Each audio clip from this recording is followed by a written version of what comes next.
Hello Rising Medicos, welcome to my channel. I am Mojammel Haq, second year MBBS student at BSMC, West Bengal.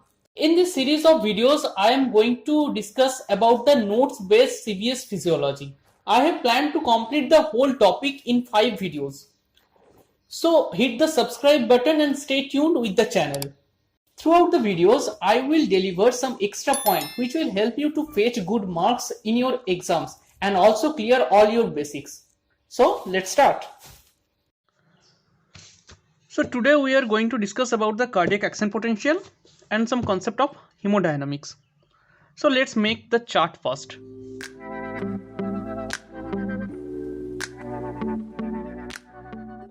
Okay, now let's start.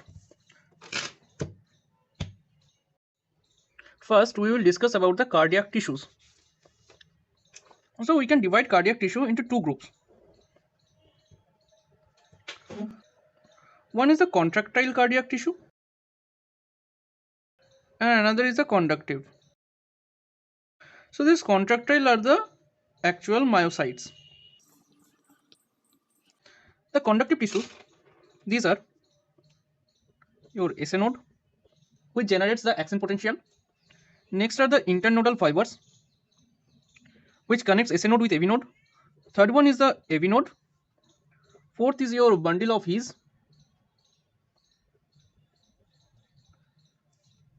Fifth, we can say bundle branches. And last one, Purkinje fibers. These all are very essential in the clinical aspect of heart block. For now, we can just remember AV node is the slowest for conduction and Purkinje fibers are the fastest. Internodal fibers are of three types: anterior, middle and posterior. Bundle branches are also two types, left and right bundle branches. So next, let's come to the cardiac action potential. First, we will discuss about the contractile tissue, how the action potential generates and propagates. In case of contractile tissue, its resting membrane potential is at -90 millivolt. So when an impulse is applied to a cardiac tissue, the sodium channels get opened and sodium start to flow inside the cardiac cells.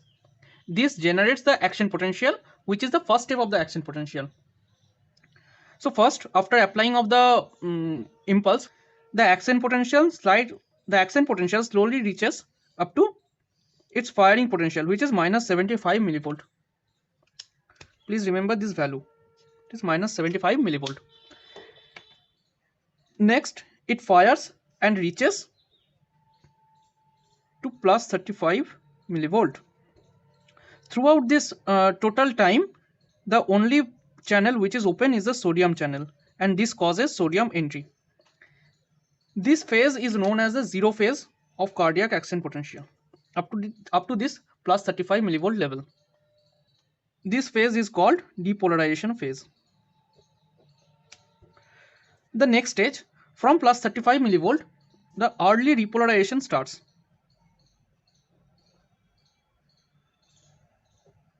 What happened in this phase? There is a decrease of sodium influx plus increase of potassium efflux. So here potassium start to go outside. With going out of the potassium, the membrane potential will falls down. What we can see over here. So this phase is known as the phase 1. So first we have phase 0, then the phase 1.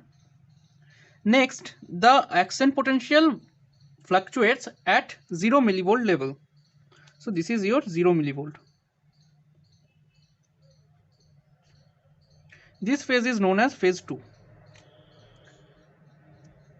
It named as plateau phase.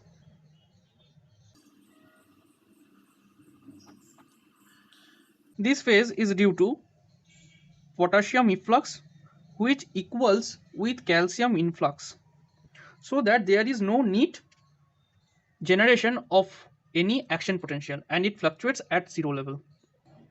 For this plateau phase, This whole curve is also known as the plateau potential. At the next phase, which is known as the phase 3, this is known as the late repolarization. At this phase, there is only potassium efflux. That means potassium is going outside. So this potassium going out causes fall of the action potential. That is, the membrane potential of the cell gradually decreases, and even it reaches below the level of the resting membrane potential. So here it was the RMP which was at minus 90 millivolt. So it falls below RMP, and to recover from this hyper repolarization, there occur phase 4. During this phase, there is slow closure of potassium channel, and to restore the balance of other ions, there is sodium potassium ATPase along with sodium calcium exchange. So this is in short about your contractile tissue action potential. For this plateau phase, there is a prolonged ARP, that is the absolute refractory period. For this prolonged ARP, the cardiac tissues cannot be tetanized easily. So what we have discussed, for contractile tissue, the cardiac action potential generates in 4 stages, actually in 5 stages. These are known as zero phase, which is the depolarizing state. Next is the phase 1, which is early repolarization. Phase 2 is the plateau phase. Phase 3 are the late repolarization, and phase 4 is for the hyperpolarization, which is the activity of sodium potassium ATPase. Now come to the conductive tissue. Conductive tissues like the SA node, AV node, for this there is no such particular resting membrane potential, although we can say there is a resting membrane potential of minus 45 millivolt. After an impulse, it reaches to minus 45 millivolt of firing potential. From this phase, it fires and its peak arises. This is known as the zero phase. So this is your depolarization phase. After this depolarization, the repolarization starts. There is no early repolarization and no plateau phase, as we have seen in contractile tissue. So there is no phase 1 and phase 2. So it starts with direct late repolarization. This is the late repolarization, which is your phase 3. So here is your phase 3. Next, this phase 3 reaches below the resting membrane potential minus 55 millivolt, and from there is also a restoration, which is known as the phase 4. Now this phase 1 is your depolarization phase. Phase 3 is your repolarization phase. Phase 4 is known as the prepotential phase. This prepotential phase is very essential, and this is the unique characteristics of the cardiac muscle for its autorhythmicity, that is to produce its beat automatically. So let's see the causes of these phases. First is the depolarization. In case of contractile tissue, we saw that the depolarization is due to the sodium influx, but here the depolarization is due to calcium influx. These calcium influxing channels are known as the slow L type of calcium channel. As it is stated, it is a slow channel, so the phase to rise at the peak takes longer time than the contractile tissue. In contractile tissue, to rise at the peak, it just takes some millisecond, which is about 1 millisecond to 2 millisecond. But in case of the conductive tissue, to reach at its peak, it takes almost 100 millisecond. So first is the depolarization phase, which we have covered, which is due to the calcium influx. Next is the repolarization phase. This repolarization is due to potassium going out, that is potassium efflux. At phase 4, which is the prepotential phase, this phase is due to 3 channels or 3 causes. The first one is the potassium efflux. Next is the opening of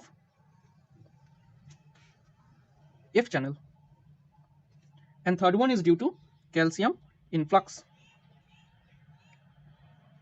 This is by T type of channel. What we have learned at slow calcium channel, these are the L type, but this is the T type of calcium channel.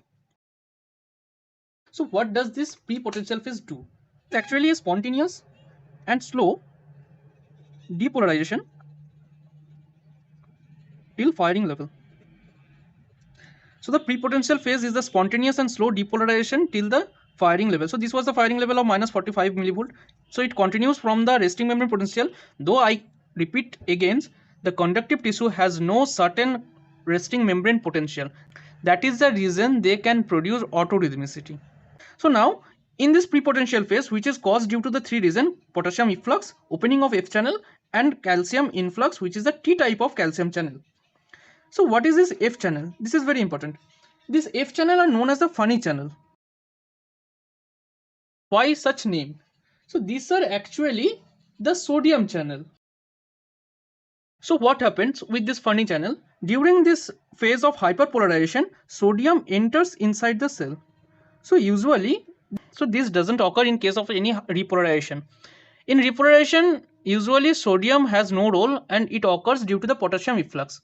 Rather, during this hyperpolarization phase, there is an entry of sodium ions, that is the positive ions. Still, the cell is going to a negative potential.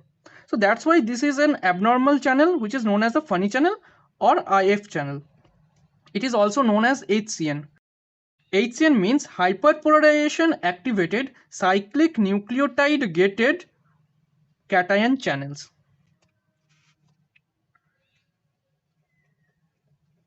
Hyperpolarization activated cyclic nucleotide gated cation channels. This is a HCN. So for this prepotential phase, the only factor which takes the upper hand is the calcium influx. So it is the main reason for the prepotential phase to reach the membrane potential to the firing level. So this was about the cardiac action potential generation. Next, let's come to the conduction. How the action potential is conducted. So the action potential generated by SA node. From SA node, it reaches to AV node by internodal fibers. From AV node, it goes through the bundle branches, that is the bundle of His, and from bundle of His, it spreads via Purkinje fibers. So during the spread from Purkinje fiber, this occurs always from endocardium to epicardium. Okay. Now let's see about the timing. So in SA node, it starts at 0 seconds. It reaches to AV node at 0.03 second. Now AV node is the slowest, so it takes the time, and from AV node it passes and it takes about 0.06 second to pass the AV second. So when it reaches to the bundle of His, the time is 0.09 second. From bundle of His, it spreads very fast through the Purkinje fibers all along the cardiac tissue. It is about 0.03 second. So the total time needs is just 0.15 second to spread the cardiac potential. Now here one thing you must remember, the SA node is stimulated by right vagus nerve, only the right, and the AV node is stimulated by the left vagus nerve. So this is about the conduction of the cardiac action potential. Next come to the sympathetic and parasympathetic effect over this cardiac action potential. So basically this topic is the applied part. When the sympathetic discharge occurs, it is by adrenaline or noradrenaline, which we can say epinephrine or norepinephrine. So this stimulates the beta 1 receptors. From these beta 1 receptors, they acted through cyclic AMP. This causes phosphorylation of the calcium channel. So these calcium channels are phosphorylated. This causes decrease of the depolarization time. So decrease of depolarization time, what will occur? With decrease of depolarization time, there would be increase of heart rate. Fine. Moreover, we can also say another thing, that is due to this sympathetic discharge, there is reduction of the nodal delay. that is delay at the AV node. So if the nodal delay is decreased, we can see over this concept, when the nodal delay will be decreased, it would conduct very fast. So with very fast conduction, the heart rate will be increased. So if the nodal delay is decreased, we will result in increased heart rate. So the basic funda is that with increase of sympathetic discharge, we will get increase of heart rate. So about this sympathetic discharge, epinephrine, norepinephrine and the beta 1 receptor, that all will be dealt in details on your pharma classes. So this is just for a overview about the sympathetic response over the heart rate. Similarly, let's see about the parasympathetic effect. So what happens with the parasympathetic stimulation? It is always go through the vagal tone. Kindly remember it is through the vagal tone. So what happened? There is three ways. Let's discuss one by one. First of all, it acts through GPCR, which is known as a G protein coupled receptor. Again, I am saying this all will be dealt in pharma classes in details during your second year. So this parasympathetic discharge, which acts through the GPCR, it causes opening of the potassium channel. Fine. It is done through acetylcholine mediated. It is the acetylcholine mediated. This opening of the potassium channel, this leads to potassium efflux. So now potassium will tends to go out. So if potassium starts to effluxing outside, usually there will be repolarization. So if repolarization occurs, it will result into decreasing the heart rate. Fine. Next, these two factors. What we have learned in sympathetic system, there is a cyclic AMP in case of sympathetic discharge. So as just the opposite of sympathetic, in case of parasympathetic, there will be no cyclic AMP. So it is some kind of inhibition of sympathetic system. So this will causes increase of depolarization time. So if the depolarization time get increases, it results into decrease of heart rate. On other side, the parasympathetic system directly opens the sodium calcium exchanger. So this will also causes increase of depolarization time. So basically what we can conclude is that with increase of the parasympathetic discharge, we results in decreasing of heart rate. Fine. With increase of the sympathetic discharge, we result into increase of heart rate. With increase of parasympathetic discharge, we result into decreasing heart rate. If we just visualize this through the curve, if this is your conductive tissue curve,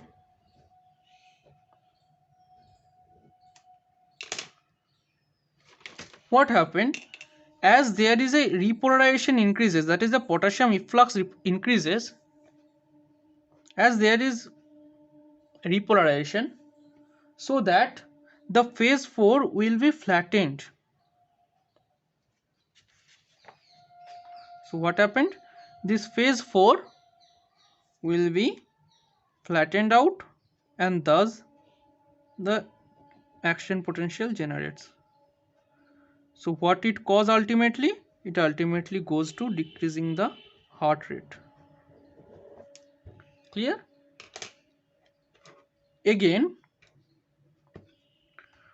with decrease of depolarization time, there will be shortens of this phase 4. So the phase 4 gets shortens, and so this leads such kinds of curve.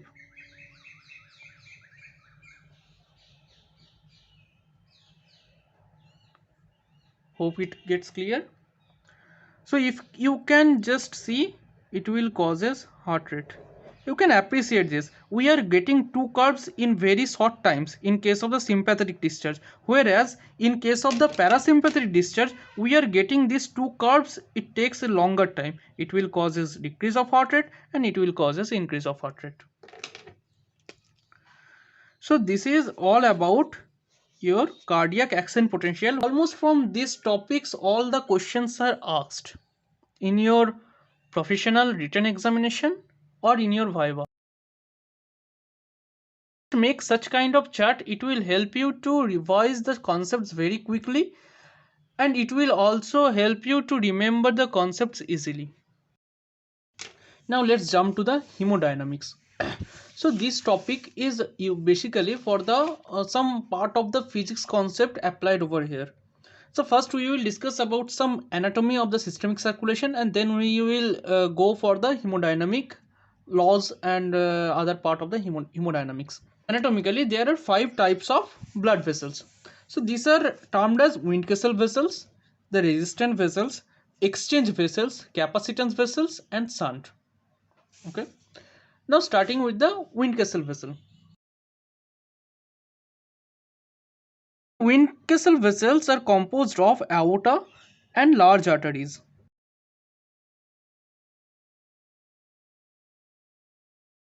A few points regarding these Windkessel vessels. Firstly, they are elastic. So what happens during diastole? There is elastic recoil of these vessels. So which leads to squeezing of blood. So this leads to squeezing of blood and push it forward. Okay. So one question is asked sometime that which is associated with the blood pressure, that what is the cause of diastolic blood pressure. So often students answer as the diastolic blood pressure is due to the total peripheral resistance. Yes, that's true. Peripheral resistance is the cause of the diastolic blood pressure, but there is another determinants of this diastolic blood pressure, which is known as this elastic recoil. So for getting good marks, please do mention with peripheral resistance this factor of elastic recoil.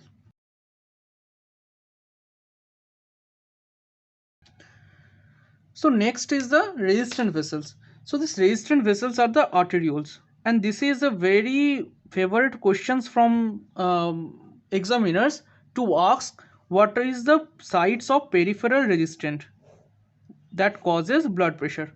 So the answer will be your arterioles. So it is the peripheral seat of resistance.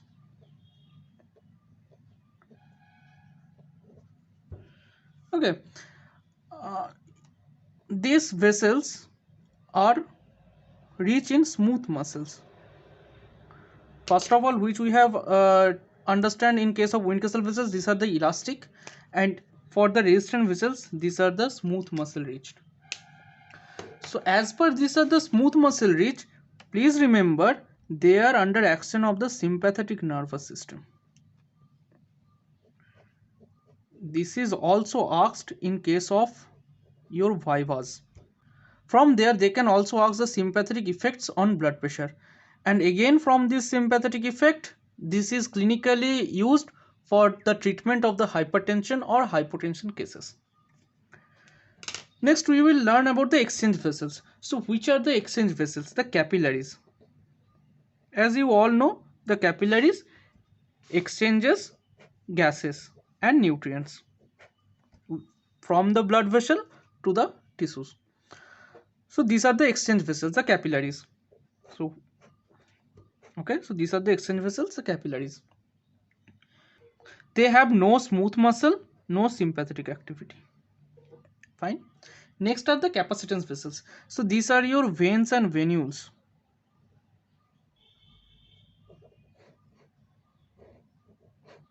So why these veins and venules are called the capacitance vessels? It is due to it is due to it possess 60% of the total blood volume. That means your vein contains about 60% of the blood volume. So up to now we have completed our capacitance vessels. There was a spelling mistake. Next is the shunt vessels. So these shunts are the arteriovenous anastomosis. You all know the shunt means shortening of a path. So this arteriovenous anastomosis shortens the path as there is no capillaries in between an artery and a vein. So where they present? They present at the tip of fingers, earlobes, and such places. They have very essential role in temperature regulation. So now we will discuss about the hemodynamic laws. These laws are based on the principles of physics. First is the flow. So the blood flow is the amount of blood which passes through vessels in unit time. So for blood flow, you all know like the Ohm's law in electric current flow. Here as the same, this flow is equals to the pressure difference between 2 points, that is the delta P, by the resistance provided by the vessels. This flow, kindly remember, this flow is not your velocity. Okay, it is not the velocity. It is the amount of blood that passes. It is an amount. So if we ask about the velocity of flow, please remember this velocity of flow is inversely proportional to total cross-sectional area. What does this mean? Like if a blood vessels is like that and it divides in multiple branches, so what happen? From this cross-sectional area of A1, it will increase to A2. This is the total cross-section area. So if we have a velocity of V1 over here, we will have velocity of V2 over these vessels. Each vessels will possess the velocity of V2. So from this we can write V1 into A1 is equal to V2 into A2. Okay.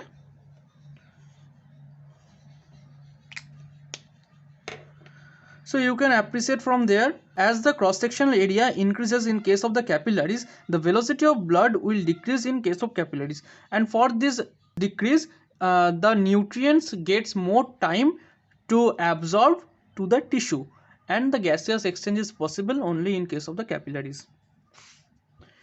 Another formula which is important over here is the Hagen-Poiseuille's law. So what does this law states?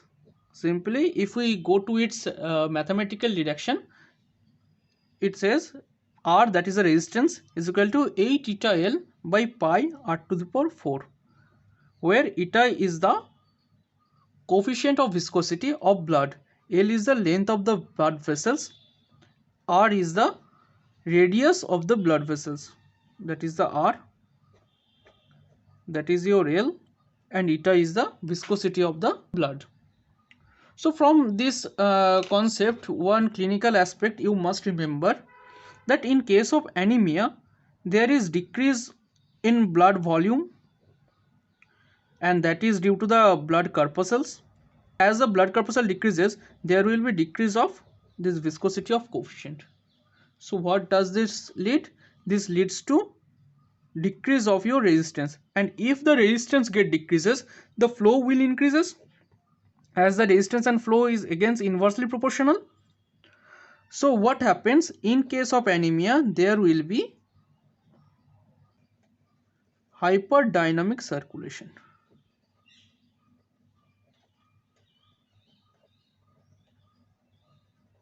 What does this mean? This means our velocity of blood will be increases. Fine.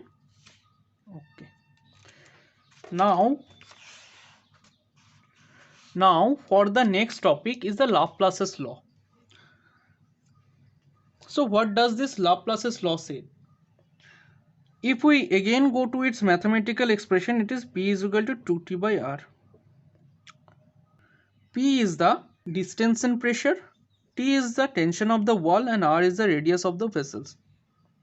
In case of a thick vessel where where there is a appreciable thickness in the vessel, like this vessel where the thickness is not so much considerable, so we can take the radius as usual. But if there is a thickness of the vessels, it will be your radius of the inner cylinder, and the thickness will be considered as W, and the formula will be changed to 2WT by R.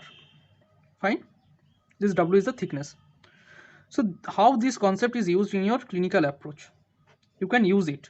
Like one question is asked that why there is a thickening of the ventricular muscle which is known as the ventricular hypertrophy in case of hypertension. So it would be easy for you. Like in case of hypertension,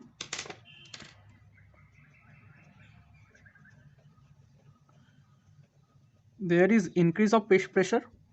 So this increase of pressure will be affected over this formula. Now in case of heart will try to maintain this tension, wall tension, otherwise heart will burst off. So there is an increase of pressure. So what can heart do for maintain this wall tension? It will increase its thickness. So W will be increased. So for that reason, in case of hypertension, we can see there is left ventricular hypertrophy. So this is all about the clinical correlation with the hemodynamic concepts, which is very essential in case of your viva to get good marks. So this is all about our today's topic about the whole concepts of cardiac action potential and the hemodynamics. You can see the whole chart. If you like this kind of pen and paper talking and learning, kindly inform us in the comment section. If you want to take a snapshot, kindly take it. I will zoom out the whole section.